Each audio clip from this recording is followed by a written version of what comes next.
Hey guys, it is Matt from Landsiedel Fitness. Today I am going to be talking about the rectus femoris, which is one of the 4 quad muscles.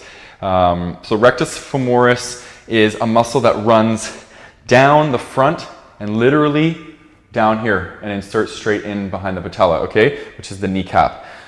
So the primary actions of the rectus femoris is it is going to bring your leg into hip flexion, okay? It also brings your knee into extension. So those are the 2 primary actions of this muscle. So strengthening this muscle, there really is nothing better than squatting. So squatting tends to be one of the muscles that really gets fired up by doing this. So what we're going to do today is we're going to break down the squat. I'm going to use a dowel here. Dowels are really good for practicing your squat because it's going to allow you to keep things linear. When you're squatting, you want to make sure things are linear. So I'll give you an example, right? So when you are squatting, you want to make sure that your shin bone, right, your tibia, and your torso are in line. So if you watch when I squat, you'll see there's a nice line, a nice linear line between these 2. So you'll see here, this line matches this line, okay? So that's what you want to try and accomplish. So whenever I'm watching people squat, one of the most common things I see people doing is an excessive forward lean, okay? So this is really pronounced in the overhead squat. So what you'll see with people is they'll come up and they start to squat and they fold, okay? Why are they folding? Well, they're folding because they have weak core. They're folding because their hip flexors are extremely tight and it's pulling them forward, right? Shortened muscle is going to pull forward. And people have weak glutes, right? So when they go into a squat, instead of loading their glutes, they're loading front here and they're loading front here. So boom, suddenly you have an excessive forward lean. That's why a lot of people, when they're squatting, they tend to get lower back pain, right? So for people that want to try and avoid that, that is key.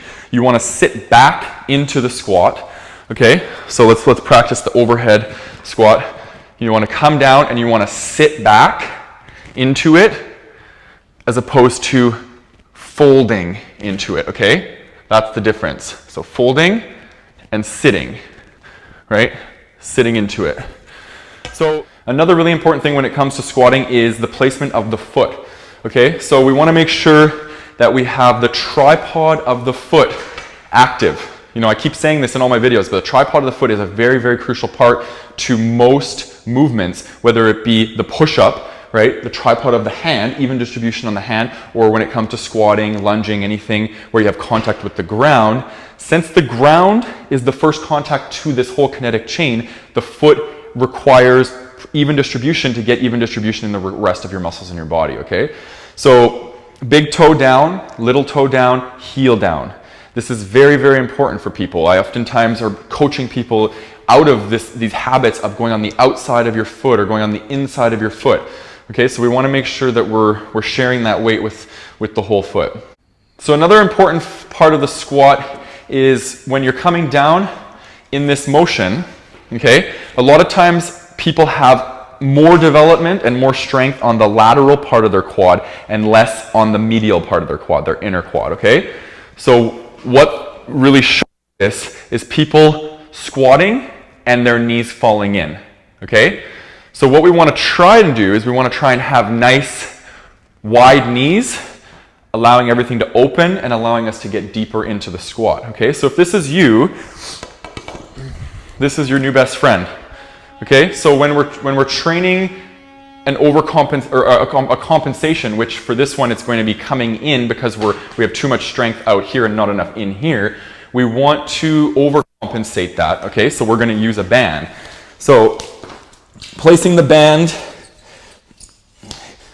it can be, you know, there's some debate about whether or not you put it below or above the knee. For me, I like to put it below the knees, but for some people you can put it above the knee as well. So it doesn't matter. Let's put it above the knee for this time. So we'll have it up here, and what this is doing is it's pushing me in. okay? So if I were just to naturally let my legs go, this is what's happening. So we want to round out, so now what's fired up, right? These are becoming fired up because it's requiring these muscles to work to not allow me to push, or for them to push in, okay? So what we want to do is we want to practice squatting like this, okay? While we're squatting like this, we're maintaining the separation between the knees at even distance. So we don't want it to fall in, and we don't want excessive pushing out either. So we want to try and maintain this, all while maintaining the tripod of the foot. All right, so the pelvis has the ability to move in 3 positions, okay? So you have your anterior pelvic tilt, which is your butt sticking out, okay? You have your neutral pelvis, and you have your posterior rotated pelvis, okay? So what we want to try and do when we're squatting is we want to make sure that we're in neutral pelvis, okay? So we're going to be starting our position off and in a nice neutral pelvic position, core's tight, chest and head up, and we're going to come down, neutral pelvis, up, finish in neutral pelvis, okay? So why this is important is because you oftentimes see people sticking their butt out and squatting with an anterior pelvis. So what that's doing is it's lengthening your core. We want the core to be nice and short and to be a supporter, nice and stable, shortened supporter when we're squatting, okay? So it's gonna help with that position. Okay, so let's start with some mobility.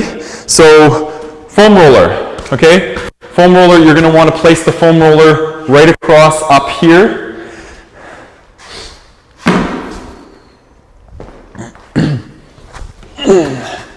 And put the foam roller up high, and we're going to start to try and find where we are tightest in the rec fem here. So for me, it's going to be right about the middle right here. So I'm going to want to hang out here, do my melting for about 20 seconds, start my spanning across 8 times slow, and then we move into cross frictions. So moving and separating the muscle fibers like that, okay? If you need something more aggressive, softball. As far as a static stretch, something that will help open up the rec fem is going to be off of a bench. So we're going to hook our foot on here. We're going to have this foot as a stabilizing foot, and it's going to control how much weight we're going to want to put on here, okay? So, and I'm just going to simply extend and drive forward. Push my knee down, drive my hip slightly out, and we're going to get a nice stretch in this rec fem muscle here. So this is a really good stretch. I love this one.